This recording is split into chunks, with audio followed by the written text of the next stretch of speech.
Sudah bukan rahasia lagi, kalau saat Indonesia merdeka, Belanda masih tidak bisa merelakan.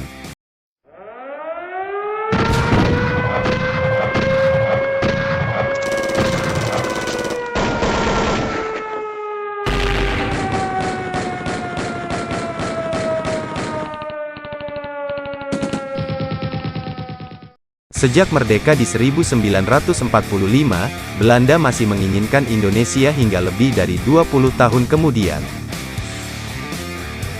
Kekuatan Belanda tidaklah sebanding dengan Indonesia saat itu. Indonesia bagaikan bayi yang baru lahir, sementara Belanda sudah didukung oleh negara-negara besar pada masanya, sebut saja Amerika Serikat. Dilansir zonajakarta.com dari situs resmi TNI Angkatan Udara, tni-au.mil.id, Presiden Soekarno pernah menyatakan perang terbuka dengan Belanda pada awal tahun 1960.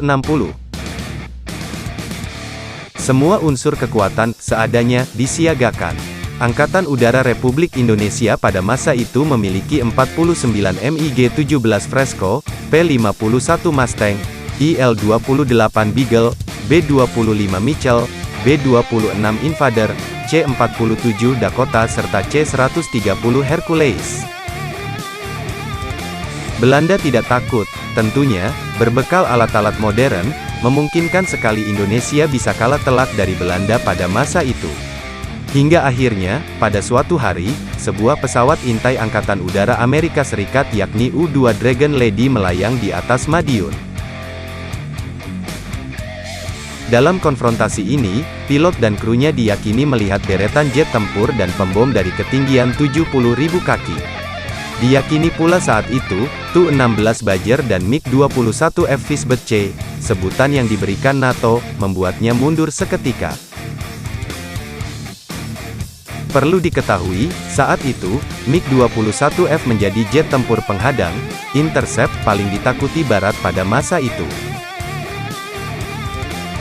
Percuma melawan Indonesia, mereka punya ini. Dikutip dari tni-au.mil.id, begitu kira-kira laporan Intel AS kepada pihak Belanda sambil menyodorkan foto pesawat U-2. Meskipun AS saat itu memiliki F-4E Phantom, tetapi hal itu tak cukup membuatnya berani berlaga dengan MiG-21.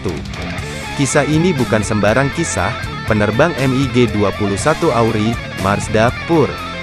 Jahman, 65, mengakui kehebatan MiG-21. Menurut beliau, Indonesia membeli MiG-21 sebagai tindakan bela diri, seandainya Belanda mendatangkan jejeran pesawat yang lebih modern. Dengan kecepatan Mach 2,1, MiG-21 mampu mencegat pembom pada ketinggian 20 km di jarak 1.800 km. Kemampuan tersebut pada kala itu sudah lebih dari cukup menjadi ketakutan bagi banyak negara di dunia.